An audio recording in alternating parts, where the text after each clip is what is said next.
গান শিখতে গিয়ে জাফর সাদিক ভাইয়ের কথা এসছে। ওই জায়গাতে আর একটু বলি, যদি মানে আপনার প্রশ্নটা ছিল যে ওনার সাথে কাজ করা হয়নি কেন, যদি রিলেশনের জায়গাটা আমার খুব স্ট্রং থাকতো তাহলে ওনার সাথে অনেক কাজ করা হতো।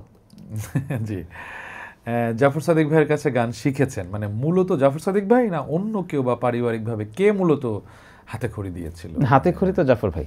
ওকে, তার সাথে কখনো কোনো মানে ফ্রিকশন তৈরি হয় নাই চলতে ফিরতে মতের, বা ভাই ভাই তো কখনো একটু ঝগড়া লাগা বা রাগ যাই? সেটা তো টুকটাক থাকেই, সেটা তো আছেই, থাকবেই, আবার ঠিক হয়ে যায়। জাফর সাদিক ভাইকে আমি গানে দেখিনি আপনার ইয়ে থেকে, কেন প্রোডাকশন থেকে?